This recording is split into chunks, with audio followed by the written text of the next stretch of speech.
जहां हर चुनाव सिर्फ सत्ता का फैसला नहीं बल्कि जनता की उम्मीदों और राजनीतिक भविष्य की नई दिशा लेकर आता है। और इस बार एनडीए की शानदार जीत के बाद पूरे राज्य में एक ही सवाल गूंज रहा है, किस तरह बनेगा नया मंत्रिमंडल और कौन होगा बिहार की नई सत्ता का चेहरा। बिहार विधानसभा चुनाव में एनडीए की शानदार जीत के बाद राज्य की राजनीति में हलचल लगातार तेज हो रही है। एक बार फिर एनडीए की सरकार बनने का रास्ता साफ दिख रहा है और सूत्रों के अनुसार नए मंत्रिमंडल के खाके पर भी सहमति लगभग बन चुकी है।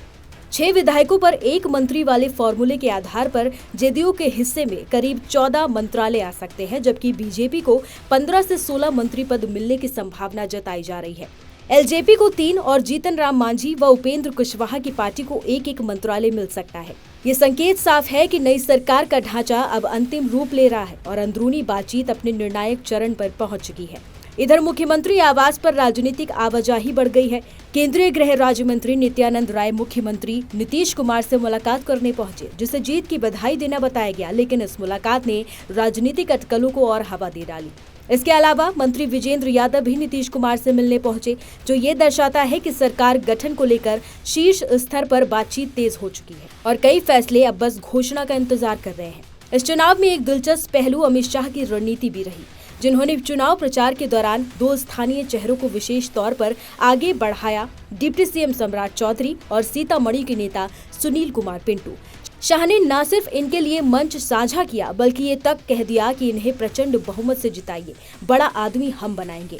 इसके बाद से राजनीतिक गलियारों में चर्चा है कि क्या इन दोनों में से कोई बड़ा चेहरा उभर सकता है और क्या आने वाली सरकार में उनकी नई भूमिका तय है। फिलहाल इस पर कोई आधिकारिक बयान नहीं है, लेकिन माहौल ये संकेत जरूर देता है कि बिहार की नई सत्ता संरचना में कई अहम चेहरे बदल सकते हैं। इन सभी राजनीतिक हलचलों के बीच राज्य की जनता नई सरकार से उम्मीदें लगाए बैठी है, बेहतर कानून व्यवस्था की, रोजगार की, इंफ्रास्ट्रक्चर की और स्थिर शासन की।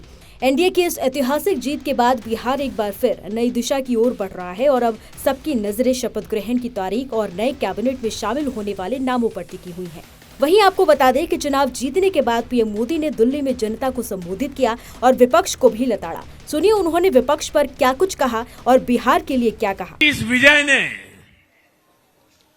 भाजपा कार्यकर्ताओं को केरला, तमिलनाडु, पुडुचेरी, असम और पश्चिम बंगाल में भी नई ऊर्जा से भर दिया है।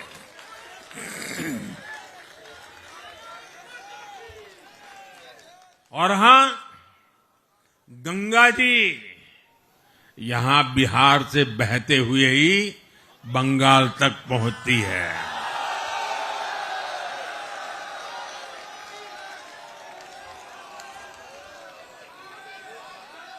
बिहार ने बंगाल में भाजपा की विजय का रास्ता भी बना दिया है।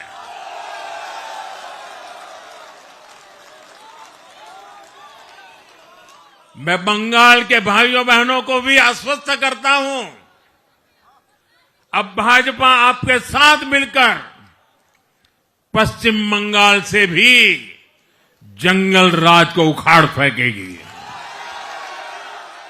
आज सिर्फ एनडीए की विजय ही नहीं हुई है, ये लोकतंत्र की भी विजय है। भारत के लोकतंत्र पर भरोसा करने वालों की भी विजय है। इस चुनाव ने भारत के चुनाव आयोग पर जनता के विश्वास को और मजबूत किया है।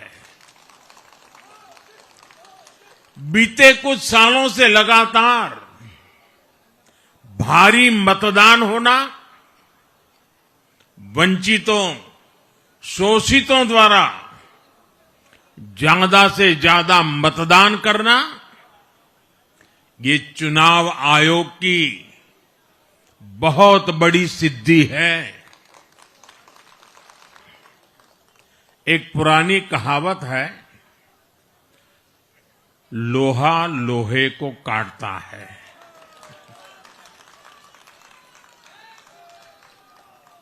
बिहार में कुछ दलों ने तुष्टिकरण वाला MY माय फॉर्मूला बनाया था। पर आज की इस जीत ने एक नया सकारात्मक MY माय फॉर्मूला दिया है और ये है महिला और यूथ।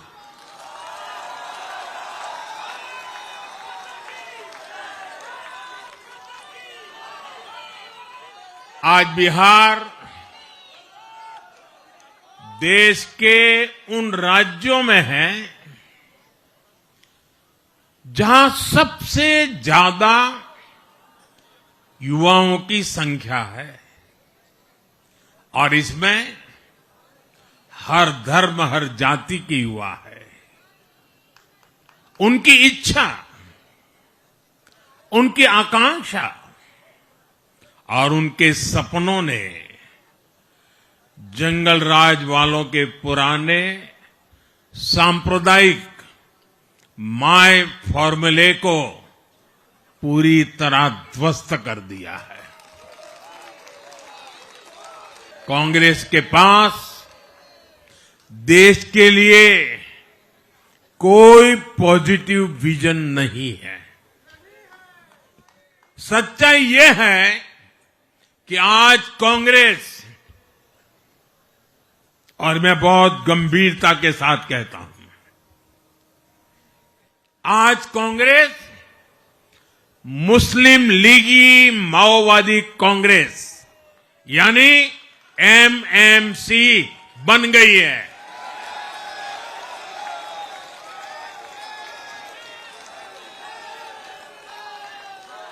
ये कांग्रेस मुस्लिम लीगी माओवादी कांग्रेस है, ये MMC है।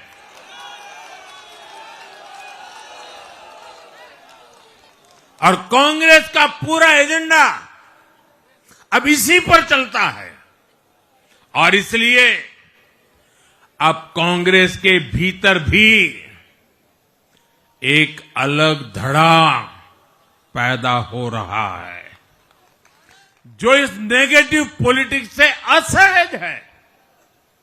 ये जो कांग्रेस के नामदार हैं, ये जिस रास्ते पर कांग्रेस को लेकर चल रहे हैं, इसके प्रति घोर निराशा, घोर नाराजगी अंदर ही अंदर पनप रही है।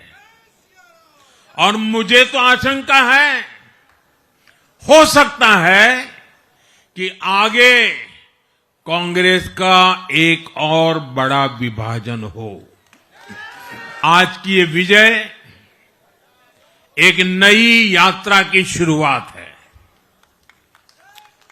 बिहार ने जो भरोसा हम पर जताया है, उसने हमारे कंधों पर जिम्मेदारी और बढ़ा दी है।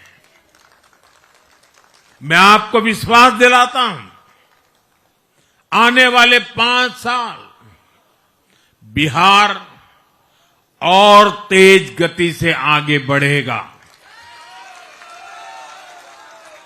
बिहार में नए उद्योग लगेंगे। बिहार के नौजवानों को बिहार में ही रोजगार मिले, इसके लिए लगातार काम किया जाएगा। बिहार में निवेश आएगा। ये निवेश और ज्यादा नौकरियां लाएगा। बिहार में पर्यटन का विस्तार होगा। दुनिया को बिहार का नया सामर्थ्य दिखेगा। बिहार में हमारे तीर्थों का, आस्था के स्थानों का, हमारी ऐतिहासिक धरोहरों का कायाकल्प होगा।